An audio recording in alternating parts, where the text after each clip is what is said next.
What's on, ladies and gentlemen? My name's Ross, I like games, and today we need to take a little bit of a look at a bunch of news which has been coming out of Japan. There's been some good news stories coming out over the past couple of, days, hours, I had a very busy weekend, and then England lost in the football, and now I'm just a little bit sad. And the good news is that straight away we've actually got an update on something I showed you in Japan literally a couple of days ago. And when I showed you this stuff in Japan literally a couple of days ago, I said, well, Bandai are pretty gosh darn good at this kind of stuff. We'll have it over here at some point. Well, they ain't making us wait very long, ladies and gentlemen.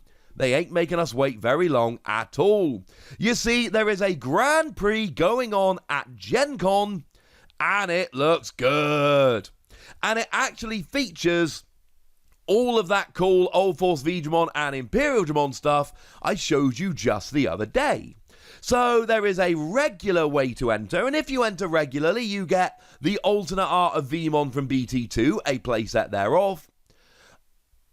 Well, you get the Ray of Victory. It's not really alternate art. It's the same art as normal. It's just stamped with Grand Prix. And then you get 50 sleeves and one playmat. And I said this the other day. I'm super annoyed about this because Digimon has 50 card decks. You cannot sell 50 card sleeve packs for games that have 50 card decks. Because the second you break one sleeve, a single sleeve, those sleeves are now worthless. Well, okay, they're not worthless, but you can't play them in tournaments anymore. And that makes me super sad. There is then VIP entry that will get you a set of 50 ImperialDramon Dragon Mode sleeves and an ImperialDramon Dragon Mode playmat. Also, just to be clear, if you're in a position to do so, get VIP entry, because if these sleeves and playmats aren't made available elsewhere, these are going to be very sought after and cool sleeves in the future, and you'll have them. If I was at Gen Con, guarantee I'm doing VIP entry without any hesitation whatsoever. Although, once again, it is 50 sleeves in a pack, which, I'm sorry, that triggers me. It genuinely triggers me.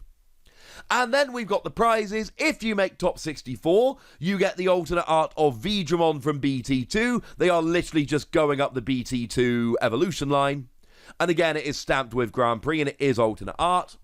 If you make it to top 32, you get Aero Veedramon, the alternate art from BT2 with the stamp. Still weirds me out the Ray of Victory isn't alternate art and all the rest are. Maybe it's because it's an option card, although there is absolutely every possibility that they tried making it alternate art and for whatever reason the artwork fell through. That does happen. And then if you make top 8, you get the UlforceVeedramon alternate art stamped with the Grand Prix. It's so cool. Obviously, once you get past top 8, you're just kind of playing and having fun. But making it all the way to top 8, getting a full evolution line, it should be noted that you only get one Veedramon, one UlforceVeedramon, one Aero Veedramon amongst your prizes, whereas you get playsets of the Veemon and Ray of Victory for entry. But this is still extremely cool. These are awesome, and for me, I think this is perfect. Because what you don't have here is huge monetary prizes that are going to bring out the worst in people. You get really good entry prizes. Seriously, for entering, you get a playmat, 50 sleeves, and 2 playsets of stamped cards. That's awesome. There's VIP entry, but it's just sleeves and a playmat. You can take it or leave it. And then there are cool prizes, but you finish getting the prizes at top 8. You don't have a winner's card that is going to be ridiculous in terms of value. And they're alternate art cards, so they're not playable cards that are going to give you a huge advantage in the future. As far as I'm concerned, if we're looking at what we want prizes to be, I think Bandai have absolutely nailed it.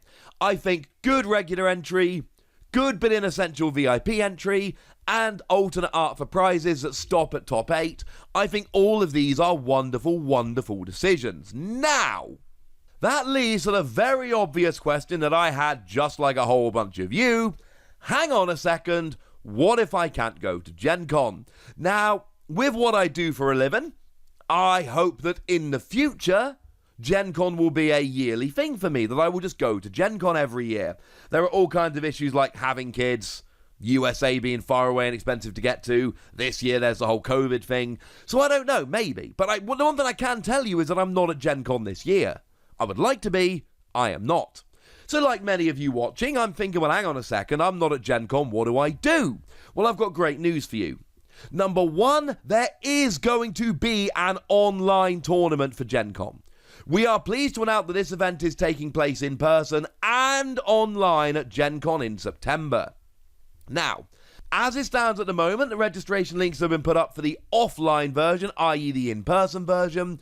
And what is interesting to note is that they are at the moment all 64 players, although there is regular and VIP entry, so I'm not entirely sure whether it's 64 of each or 64 in total. If it is 64 in total, that means everyone who plays gets a Veedramon promo, which is kind of cool, though only 1 in 8 will end up with the UlforceVeedramon. And then we are also told there will be more opportunities to participate in DC1. That is the Grand Prix thing.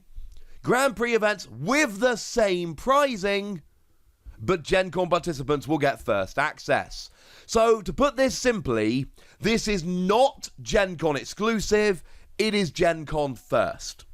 There is going to be an online version of the tournament, which honestly, I adore this pricing. I imagine it will sell out. If you see the online registration, I would jump on it sooner rather than later. And there are going to be other events in the future with the same pricing, i.e. the same alternate art promo cards, playmat, sleeves, etc. The question for me, and it's a question that I'm sure a bunch of you have, and we do not have an answer unfortunately, what about countries outside the US? Can we enter this online Gen Con if we're outside the US? Now, as it stands at the moment, the way it has always worked is that there are different events in different regions. So these online tournaments that Digimon have been holding, there has been a US version, a European version, etc., with time zones and all of that. However, maybe they make an exception for Gen Con because there is no European Gen Con, etc. Or maybe there's going to be a online version when there's a big European game show. I don't know is the answer. All I know is there is going to be an online version for Gen Con. We don't know how many people. We don't know when the registration is going to be live. We don't know if it's for people outside the US, etc. And there are going to be other events where you can get this same pricing, but we don't know where or when those events are going to be. I am delighted at the pricing. I think this is basically the best we could expect without going for ridiculous prizes that are going to be super expensive and kind of ruin it, because when the prizes are too good, all the idiots come out. But I do want to know how I can get these, because I ain't at Gen Con this year. And if I was, I would already have registered for the VIP version of the tournament. But as it stands, I have absolutely no idea, so pass, ladies and gentlemen, pass. The other news which has come around over the last couple of days is that there is one more of those memorial packs which are coming. I told you about these previously, there were a couple of them. Well, there is now a third. We have got Memorial Pack 3. Yay! For those that may have missed the video the other day, and I encourage you to go back and watch it, there's a link in the description. The memorial packs are basically where you get a bunch of alternate art promos. It's a little binder. You open it up. There are alternate art promos. Life is good. Now, this one is slightly more confusing. The other two, it seemed very much like they were just going to be sold. These do look like they are linked to an event. So I will hopefully be able to update you with this properly in the future. What we do know is what the cards actually are, and it is just the alternate arts of the memory boost cards that came around in Starter Deck 7 and 8. So over in Japan, when you bought Starter Deck 7 and 8, and incidentally it has been confirmed for over here, you get all 6 of these memory boost cards. Now, the memory boost cards are the same, but ever so slightly different for the color, if that makes any kind of sense. So it really depends on which color you want to play. The cards are actually the same, they're just kind of mixed for color. So for instance, red memory boost reveals the top 4 cards of your deck, you add a red Digimon card among them to your hand, put the other cards at the bottom of your deck, and then you've got delay to gain 2 memory, whereas green memory boost, you reveal the top 4 cards of your deck and add a green Digimon from among them to your hand, placing the other cards at the bottom of your deck in any order, and then it goes into your battle area with a main delay, gain 2 memory. And we have had confirmation, incidentally, that starter deck 7 and 8 over here will feature those same cards.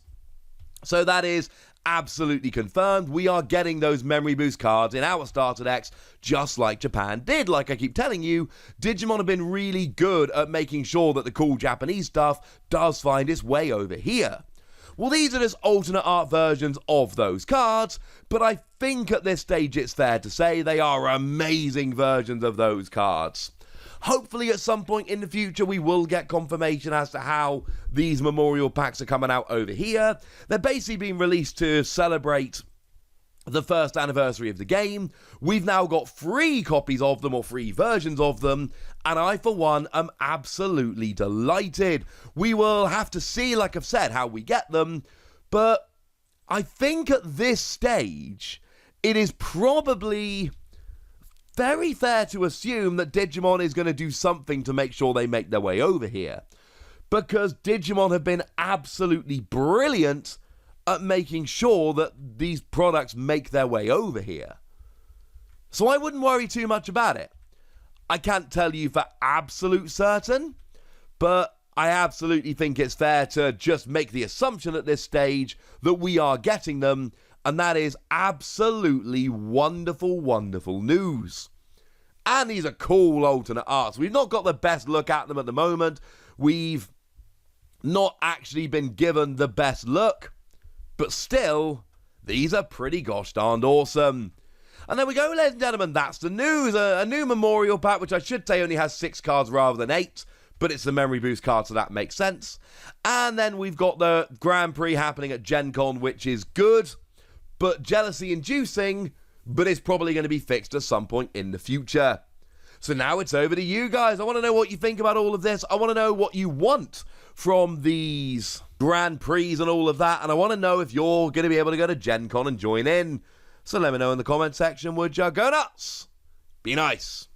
And then make sure you like this video, subscribe to this channel, follow me on Twitter at TheWasi. That's where we talk Digimon and a bunch of other card games. And please do consider checking out patreon.com/PTCGradio, where you can support the channel, get some bonus podcasts and all kinds of fun things. But by far the most important thing as always, look after yourselves till next time, would ya? Thank you very much for watching. My name's Ross, and you've been watching Wasi Plays.